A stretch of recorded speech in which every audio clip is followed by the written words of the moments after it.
आज का क्वेश्चन है कि इन ट्रायंगल, अब ये ट्रायंगल मैंने निकाला नहीं है, यहाँ फिगर निकाल लेता हूं मैं। आपके सामने क्वेश्चन नंबर 3 होगा, सब लोग खोलो और उसको देखो थोड़ा सा। ठीक है,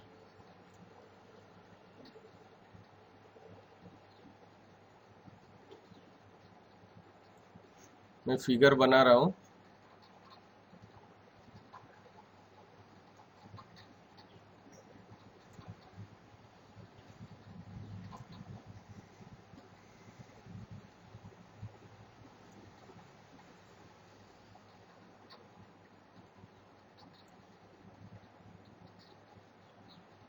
ये रही अपनी फिगर। ओके, इस तरह से फिगर है और इसमें एक लाइन है।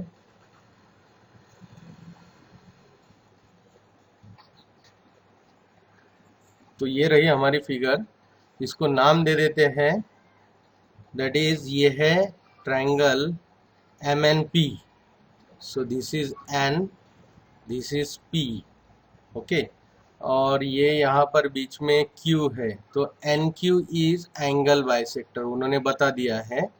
ये ऐसा इंडिकेशन देके उन्होंने बताया कि ray segment N Q is angle bisector of angle M N P का वो एंगल बाइसेक्टर है। यहाँ लिखा ही है N Q is a bisector of angle N, इस एंगल एन का वो बाइसेक्टर है। Okay, where M Q is 2.5, MQ is 2.5, then MN is 5, PN is 7, and we have to find this QP। ये QP जो है, मैं यहाँ question mark किया। तो जैसे मैंने बताया था कि ये एंगल बाइसेक्टर थ्योरम बहुत ही काम की चीज़ है, तो उसी बेस पे अभी देखो यहाँ पर कि क्या दिया हुआ है कि in triangle, so in triangle MNP ray NQ is angle bisector of angle N।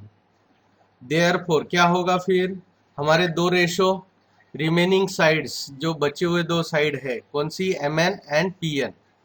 तो मैं यहाँ लेता हूँ MN by PN equal to, अब MN ऊपर लिया है तो MQ ऊपर लेना पड़ेगा, उसका corresponding MQ side means bisector की ऊपर की साइड, एंड बाइसेक्टर की नीचे की साइड है that is QP। Okay, reason is theorem of, या प्रॉपर्टी ऑफ भी बोल सकते हैं, theorem of angle and angle bisector of triangle. ये देखो, ये जो मैं हमेशा ऑफ ट्रायंगल लिखता हूँ ना, ये लिखना जरूरी है, बिकॉज ज्योमेट्री में दो एंगल बाइसेक्टर थ्योरम है। एक प्लेन एंगल का है कि सपोज ये ऐसा है और ये इस तरीके से है, और ये रे यहाँ एंगल बाइसेक्टर है। ओके, तो ये क्या होता है कि इसके ऊपर क्या हर एक पॉइंट, अगर हमने ए बी सी ऐसा एंगल ए बी सी लिया, और ये बीपी इज द बाइसेक्टर, तो every point on BP is equidistance from the two arms of the angle. ये है simple angle bisector theorem, angle bisector, ये है सिंपल एंगल बाइसेक्टर थ्योरम। इसके सामने ऑफ ट्रायंगल अगर जोड़ा तो ये थ्योरम चेंज होके ये अभी हम जो कर रहे हैं, ये दो रेशो वाला, ये थ्योरम बन जाता है। इसीलिए सबसे इंपॉर्टेंट है इस नाम में ये ऑफ ट्रायंगल, ये वर्ड बहुत इंपॉर्टेंट है। अगर आपने ये ऑफ ट्रायंगल नहीं लिखा तो आपका ये प्रॉब्लम गलत हो जाएगा। समझ में आया क्या? ये जो आगे का जो रीजन लिख रहे हैं हम, why we are using this ratio, उसका रीजन है इन इस ब्रैकेट में, theorem of an angle bisector of triangle. Of triangle लिखना जरूरी है अगर ट्रायंगल के बीच में एंगल बाइसेक्टर दिखाया गया है तो। ओके, और अगर ऐसा ओनली एंगल दिया है तो उस वक्त ही हम सिर्फ बोलेंगे कि theorem of angle bisector. Okay, ये बहुत ही बारीक ऐसा कंसेप्ट है, ये आपने ध्यान में रखना चाहिए कि दो दो एंगल बाइसेक्टर थ्योरम है और उसमें गड़बड़ होने के चांस है। अब इसमें हम वैल्यू डालते हैं, तो mn is 5, pn is 7 equal to 2.5 mq upon qp। अब हमें QP निकालना है तो क्रॉस मल्टीप्लाई करना पड़ेगा, therefore QP is equal to, QP में ऊपर भेजता हूँ, 5 को नीचे भेजता हूँ, तो ये बनेगा 2.5 अपॉन 5 इंटू 7, 2.5 अपॉन 5 इंटू 7। ये 5 ठीक नहीं दिख रहा है, मैं सही से करता हूँ। सो 2.5 अपॉन 5 इंटू 7, ये इंटू 7 न्यूमरेटर में चले जाएंगे, 2.5 के साथ मल्टीप्लाई, 5 नीचे आएगा, QP 5 के जगह पे चले जाएगा। अब देखो क्या होगा, 2.5 1 जार 2.2 जार, मीन्स ये आया हमारे हाथ में 7/2। तो सभी को मालूम है what is the half of 7, that is 3.5। So QP का वैल्यू आया 3.5। तो इस तरह से सिंपल वे में हमें QP का वैल्यू मिल गया, बस बाकी कुछ नहीं है। अब जाते हैं क्वेश्चन नंबर 4 पे। क्वेश्चन नंबर 4 पे यहाँ मैं फिगर पहले कंप्लीट करता हूँ। So the triangle is ABC and the line is PQ। Okay, और उन्होंने बोला है कि measure of some angles in the figure are given. यहाँ कुछ एंगल का मेजर दिया हुआ है, ये 60 डिग्री दिया हुआ है, शायद ये है या बी, ऐसा कुछ तो भी है। Okay, angle are given, prove that AP upon PB is equal to AQ upon QC। Okay, बहुत सिंपल है, इसमें सच बहुत बड़ी बात नहीं है कि यहाँ क्या दिया हुआ है कि इन ट्रायंगल ABC, इन ट्रायंगल ABC क्या हो गया, एक सेकंड, हाँ, इन triangle ABC P is on the side AB। P कहाँ पर है, AB के ऊपर, such that A dash B dash sorry A dash P dash B। Okay, तो ये हम यहाँ लिखेंगे A dash P dash B, इस तरीके से P है, and Q is on the side AC such that A dash Q dash C। Okay, तो and if considering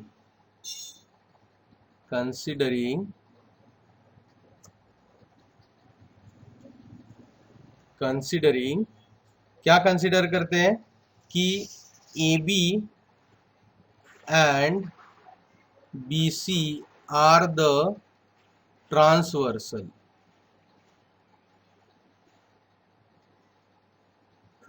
okay, transversal. So sir AB and AC चाहिए ना, sorry AB and AC चाहिए, बराबर है, AB एंड AC, करेक्ट करता हूँ इसको मैं, AB and AC transversal consider करते हैं। अभी फिलहाल हमें मालूम नहीं कि PQ और BC आर पैरेलल और नॉट, ये हमें अभी भी पता नहीं है। ओके, और यहाँ पर उन्होंने ये दूसरा एंगल भी दिया है जो कि मैंने नहीं ड्रॉ किया, तो ये 60 दिया है।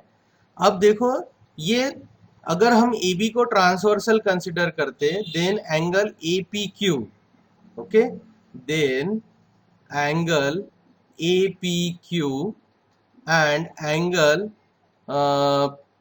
PBC are corresponding angle pair, corresponding angle pair. इसका मतलब क्या हुआ, therefore by corresponding angle test, corresponding angle test PQ is parallel to BC। बराबर है। देखो हाँ, या फिगर में एक बार फिर से देखते हैं। अब देखो AB और AC को हमने ट्रांसवर्सल कंसिडर किया है कि कौन से दो लाइन के, PQ और BC के। फिलहाल हमें मालूम नहीं कि वेदर दीज आर पैरेलल और not. Transversal non parallel side के भी हो सकते हैं। ट्रांसवर्सल की डेफिनेशन इतना ही बताती है कि कोई भी दो लाइन को थरोली क्रॉस करते हुए जाने वाली लाइन। तो A B is P Q और बी सी दोनों को थरोली क्रॉस करते हुए जा रही है। इसका मतलब ए बी इज ट्रांसवर्सल, वो डेफिनेशन में फिट बैठ रहा है। ओके, अब देखो उस वजह से पी क्यू के साथ इस ए बी ने जो एंगल बनाया दैट इज 60, एंड इस बी सी के साथ इस ए बी ने जो एंगल बनाया वो भी नीचे का 60। तो ऊपर भी 60 नीचे भी 60। तो ये दोनों पेयर कौन सी बन रही है at angle point P and B. 60-60 का करस्पॉन्डिंग एंगल पेयर बन रहा है। कौन सा बन रहा है? करस्पॉन्डिंग। अगर कोई दो लाइन के बीच में ट्रांसवर्सल की वजह से corresponding angle pair, congruent corresponding angle pair बनता है that is 60-60, then those two lines are parallel. This is the statement of corresponding angle test जो हमने पैरेलल लाइंस में 9th में सीखा था। ओके, सो देयरफॉर ये दोनों क्या हो जाएंगे, line P Q is parallel to B C. Okay, so in triangle, अब जाते हैं हम इन ट्रायंगल एबीसी। तो इन ट्रायंगल एबीसी क्या हो गया कि P Q is parallel to one of the side B C and it intersect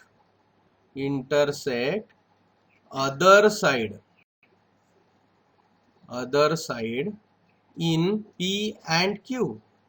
तो ये क्या कर रहा है, P और Q में, ये जो PQ लाइन है वो BC ट्रायंगल के एक साइड को पैरेलल है और बचे हुए दो साइड को वो P और Q में इंटरसेक्ट कर रहा है।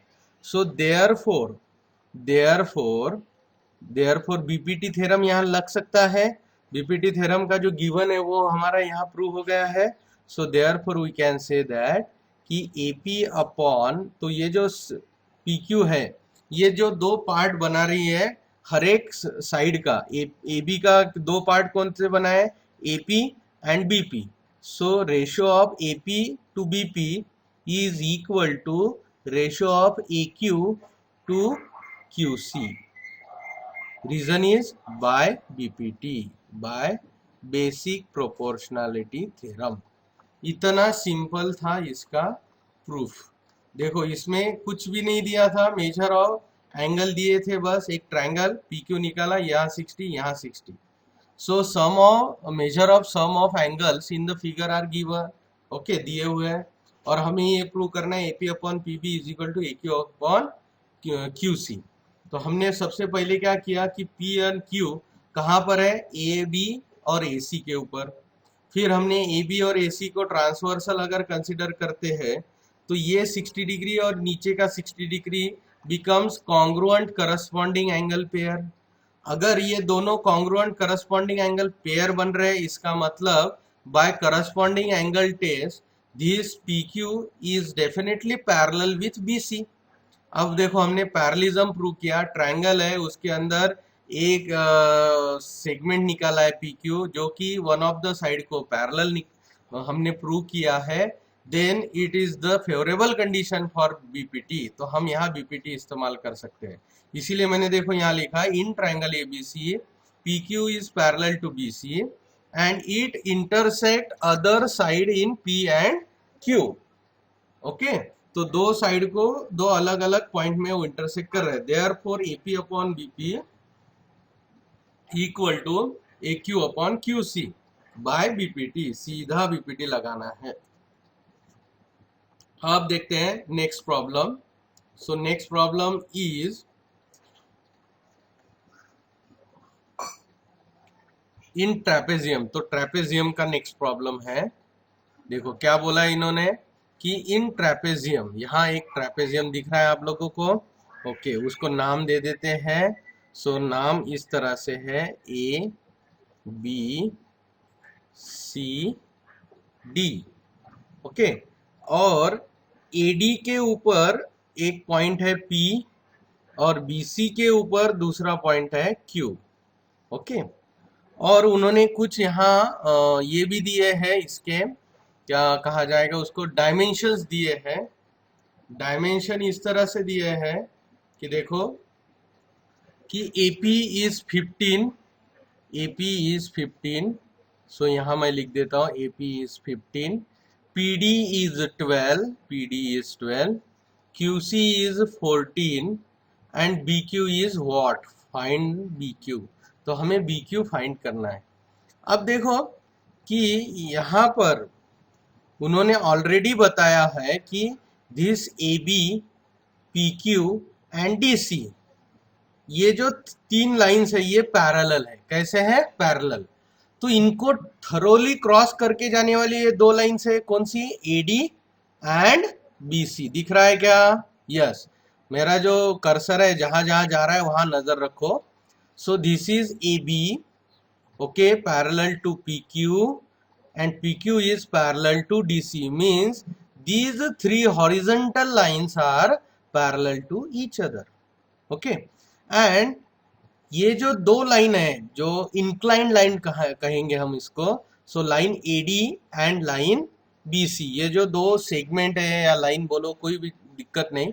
So this segment AD and BC thoroughly intersect all the three lines, means by the definition of transversal we can say that कि AD and BC are transversals, बराबर।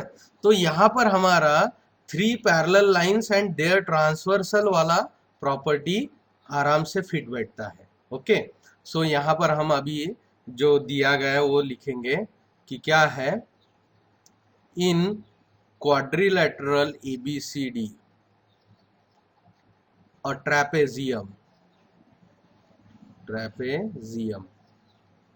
Okay, AB parallel to DC and DC is parallel to PQ.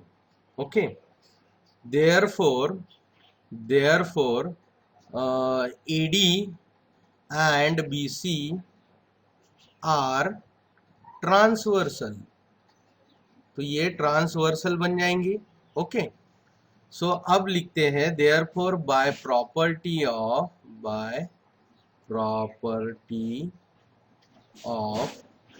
three parallel lines and their transversal, okay, क्या होगा? ये property क्या बताता है कि ये जो दो सेगमेंट बनते हैं AD के ऊपर, जो दो सेगमेंट, इनका ratio is equal to BC transversal के दो सेगमेंट का रेशो, या इसे इंटरसेप्ट भी कहा जाता है। So intercept AP upon intercept PD is equal to intercept BQ upon intercept QC। तो वो हम यहाँ लिखेंगे। सो ये आएगा AD upon PD, sorry AP upon PD, AP upon PD equal to BQ upon QC। Okay, so ये हो गई हमारी property. So AP upon DP या PD is equal to BQ upon QC। Okay, so AP का value is given, that is 15 upon PD का value is 12 equal to BQ is unknown upon QC is 14। अब 14 को इधर भेज देंगे तो क्या होगा कि BQ is equal to 15 upon 12 into 14। Okay, तो अब हम इसको क्रॉस करते हैं। देखो क्या होगा, 3 4 जार 3 5 जार, ओके, सो 2 2 जार 2 7 जार, मीन्स यहाँ आया 5 इंटू 7 अपॉन 2, 5 इंटू 7 अपॉन 2। तो 5 इंटू 7 कितने होते हैं? That is 35 upon 2। तो कितना आएगा? So BQ is equal to 35 upon 7 means 34 means 17 2 जार तो 17.5 आएगा। सो बी क्यू का वैल्यू आ गया है दैट इज 17.5। तो ऐसे बहुत ही आसान से सवाल है, इसमें ज़्यादा कुछ डिफिकल्ट नहीं है। अब नेक्स्ट जो क्वेश्चन है इसमें फाइंड क्यूपी, तो मैं पहले फिगर बना लेता हूँ। एम एन आपकी बुक में होगा M N P, okay, and this is Q, this is Q, okay. और this N Q is angle bisector दिखाया गया है। This M N is 25, MQ is 14 and this NP is 40, okay. तो इस तरीके से सारी इंफॉर्मेशन यहाँ मैंने प्लॉट कर दी है। सो उन्होंने क्या पूछा है, find QP using information in the figure. या फिगर में जो इंफॉर्मेशन दिया है इस इंफॉर्मेशन को इस्तेमाल करते हुए हमें निकालना। अगेन ये NQ is the angle bisector of this triangle MNP। तो हम यहाँ लिख देते हैं कि in triangle MNP NQ is angle bisector of angle N। Angle N का वो एंगल बाइसेक्टर है, ओके। सो देयरफॉर हम क्या रेशो रख सकते हैं, यहाँ रेशो देखो क्या होगा कि दो साइड का, बचे हुए दो साइड का ratio that is MN upon NP, ये बचे हुए दो साइड। अब दो सेगमेंट देखते हैं इस एंगल बाइसेक्टर की वजह से बने हुए। तो MN के साइड वाला है MQ एंड NP के साइड वाला है QP, ओके। सो NP के साइड में है QP। सो इसका रीजन यहाँ लिख देते हैं bye theorem of angle bisector of triangle.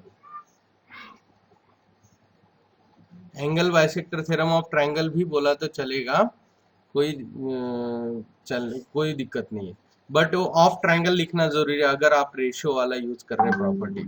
तो MN is 25 upon NP is 40 equal to ये कितना था that is 14, MQ is 14 upon QP, okay.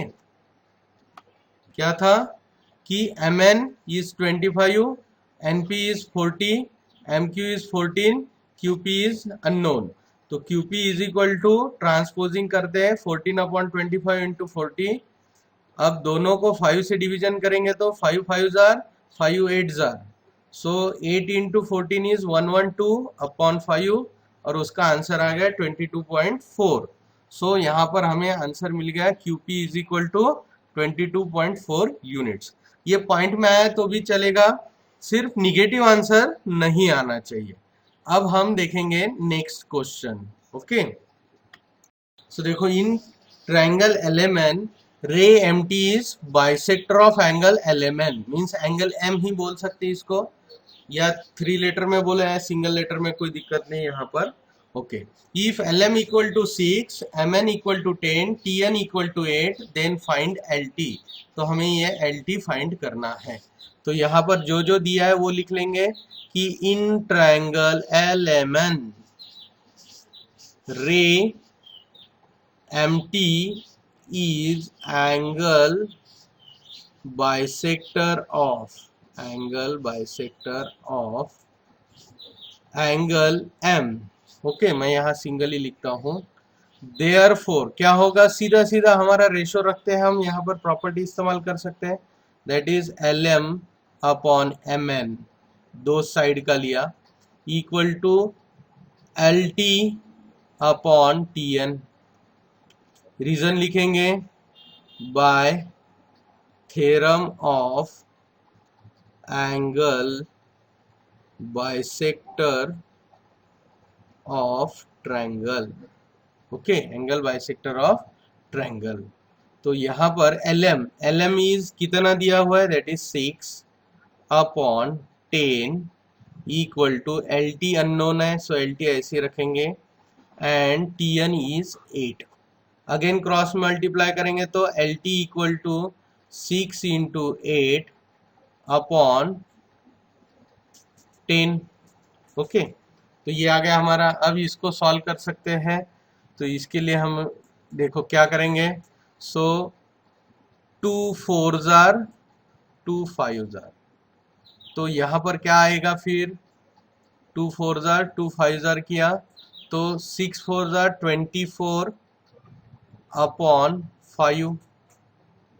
24 upon 5 कितना आएगा 24 अपॉन 5, तो 5 4 जार 20 बचे 4, तो दिया पॉइंट और एक जीरो लिया 40 हो गए 5 8 जार 40, सो 4.8।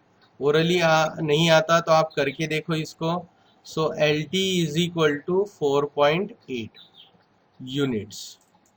सो ऐसे बहुत ही सिंपल ऐसे ये प्रॉब्लम्स हैं, आप खुद ही इसको ट्राई कर सकते हैं, इसमें कोई दिक्कत नहीं है।